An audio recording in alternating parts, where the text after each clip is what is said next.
ceiling. So it's a ceiling in name only. I want to make it a real ceiling. And it's not that hard to do. It just takes some courage. All we have to do is not vote to raise it. So you have all these elected officials that go home to their constituents and say, I'm against big government. I'm against deficit spending. I want a balanced budget. Meanwhile, they vote to increase the debt ceiling every time it's put to a vote. I want to stop that. And what is it going to take? It's going to take me and 40 other senators who have some guts, who are going to put their country ahead of their career, and who are going to say no. Right? The deficit stop with me is if I refuse, if I can be successful, if I block it, then that's it. We don't have to repeal Obamacare. They can't fund it. Right? I changed the debate in Washington. Instead of what government programs can we add, all of a sudden it's what can we eliminate? How can we live within our means? They're collecting $2.5 trillion in taxes. That's all you can spend. You can't spend $4 trillion. You don't have $4 trillion. So what do you want to cut? Let's have a debate over what we cut first. What are our priorities?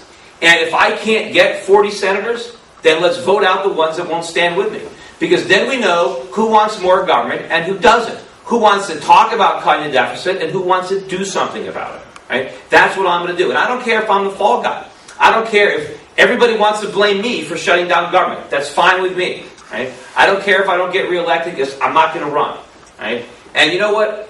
We only have 6 years. I talk about the fact that I want to go to Washington for one term. We only have one term. We don't have 6 years to continue to grow our government and think we're going to have a viable economy at the end of that term. I mean, normally, this is not something that I'd want to do. I'm in the private sector. I like being in the private sector, except, when I'm having to waste so much time complying with government regulations. But government destroys wealth. Government is a necessary evil. That's what Thomas Jefferson says. I don't want to be part of that. I'd rather be in the private sector creating wealth instead of in the government sector destroying it. But the problem is the government is now so destructive that somebody has to go there and put an end to it. Someone's got to put the government back in its cage, and that cage is the U.S. Constitution.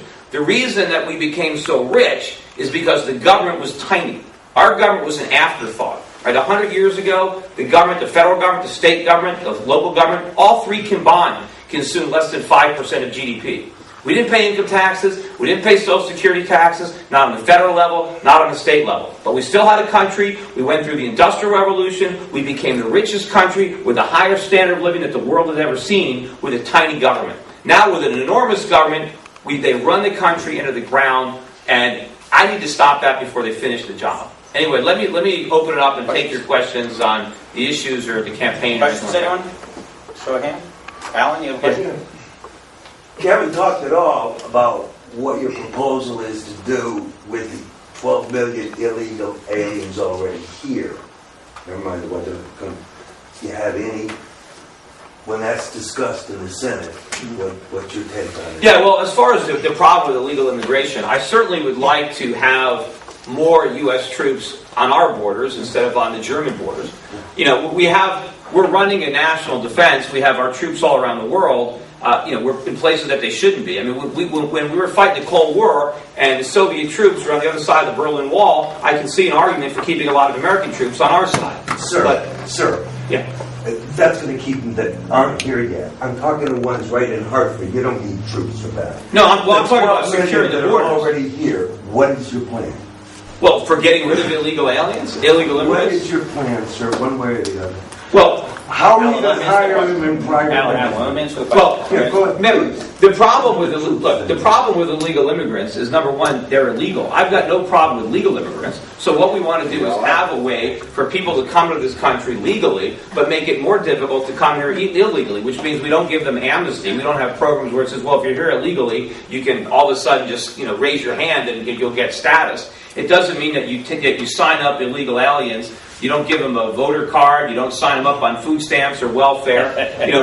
I mean, if they're here in this country and they're working, even if they're here illegally, I don't want to try to have hit squads to ferret them out. But I don't want to make it easy for people to stay here on the dole. That is the problem. The problem is coming in here and getting on the social welfare state. So if they try to sign up for one of these benefits, then they can be denied or they can be deported. How are you going to make it more fair or any other questions for the ones that are here working in our small firms? Make it for which ones? For who? illegal? What kind of strings, or how would you look at corporations to have a disincentive to hire more? Well, the way, look, what you have to realize, why are so many companies hiring illegals in the first place? One reason is they can't find Americans to do the job at comparable wage rates. The problem is if you have to hire somebody and pay them all the benefits, or you have to, a lot of these people are hired under the table. But if you actually have to comply with all the rules and regulations, it makes it uncompetitive. A lot of these businesses that hire illegal aliens, if the illegal aliens weren't here, they just shut down. It's not like they just start hiring Americans. They'd actually shut down, like so many of our businesses have already done. I mean, the problem is we have to make our industry competitive again, not by worrying about illegal immigrants, but worry about what Washington is doing to destroy our businesses. The DavisBacon Act. I just had a client do something very similar to what you do, but at a much smaller scale. But I had a client in the other day, and because of the DavisBacon Act, he's got to pay his guys $52 an hour when he does government work that does the excavating. He keeps losing all the bids. Well, he finds out that companies from out of state are coming in and are basically saying they're hiring 8 guys, but then they got 4 guys under the table that they don't go out and inspect. Well, if he does that, he can lose his license and never do business again, but people are that desperate. But still, he's like, these are guys that when he doesn't do a union job, get paid 18 to 20 bucks an hour. And you just can't afford, with all the taxes, insurance, I mean, you just can't afford to do business. You have to bring in illegals or under the table people because the government's just, the union deals. Just well, I know that. I mean, you could take like Southern California, when I used to live out there, where almost everybody, you have 2 income couples that are both working. And unfortunately, because taxes are so high, very few mothers can stay home with their kids like it used to be. Everybody's out working, but you need childcare. So in California, a lot of women go out and hire illegal immigrants. Now, if those illegal immigrants weren't there, you know what? The mothers couldn't afford to go to work and get a job and pay taxes. They'd have to stay home with their kids. It's impossible to find somebody because you can't pay somebody $40,000 or $50,000 a year to take care of your kid when you're only earning $40,000 or $50,000 a year at your job. So, I mean, but why aren't Americans doing it? Because they can't, because the labor laws, because the rules, it's so difficult to hire people on the books that they're forced to the underground economy because that's the only way they can survive.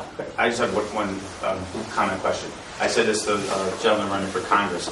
As a senator from Connecticut, can you please let Obama and the other people know that this whole deal about not raising taxes that people make under $250, that $250,000 for a couple in New England or Connecticut is not the same as someone in Wichita, Kansas. Well, we're being unduly punished in the Northeast and say California because our cost of living and taxes are that much higher. We're paying so much more than than people. Well, the problem is, you've got an income tax that half the people in the country don't even pay. 63%. And so when a politician promises to raise taxes on the rich, everybody's like, great, yeah, because that's not me, right? I don't want to have a tax system where people vote for taxes they don't pay. I don't want a politician to be able to say, I'm going to raise taxes on your boss, I'm going to raise taxes on your neighbor, but you're going to get something for free. That is the problem with this so-called progressive income tax system that needs to change. If we can flatten the rate or abolish it completely and make sure that everybody is paying for the taxes that they're voting for, then they'll be less likely to support them.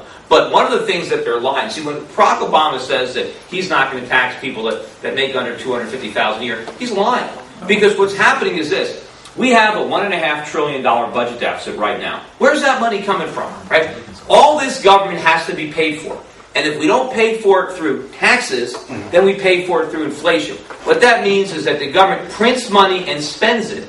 And that makes everybody's paycheck less valuable. It makes prices go up. And so every working American, every American living on a fixed income, any American with a savings bond or cash value in an annuity or life insurance, every American with any savings is going to have a huge inflation tax to finance this massive growth of government. It's going to affect everybody. And this tax is far worse than the income tax. And so, the cost of government is what it spends. So whenever they're spending a lot of money and not taxing you and pretending it doesn't cost you anything, they're lying. And that is a problem with a lot of Republicans. Everybody wants to be in favor of tax cuts, but no one wants to be in favor of spending cuts. And you can't have tax cuts without spending cuts because we have to pay for government. And if we're not going to do it with taxes, then we're going to do it with debt or inflation. But that's worse because it ends up costing us even more than if we had paid the taxes up front. And of course, if you have to pay the taxes up front, the people will scream, and that will force the government to lower spending. And that's exactly what I want to do. I want to force those spending cuts. One last thing, the way it goes. How are you going to win the nomination? And do you have a question? I was just going to say, how do you plan to attack your opponent? How do you plan to win the nomination, winning the U.S. Senate seat? If you can Yeah, well, I don't necessarily want to attack my opponent. No, I mean the 800-pound gorilla in the room, which is a Democrat in Connecticut, basically. Yeah, well, I think Dick Blumenthal is going to be very easy to attack. I mean, I've seen him speak, I've seen him interviewed, I've seen him in that debate that he did. I think he's done lousy. I don't think he thinks well. I don't think he articulates himself well. I think I can chew him up and spit him out to the extent that I can debate with him. And I think that the only way we're going to win, right, this race is if it's a race, the outsider, anti-establishment, non-politician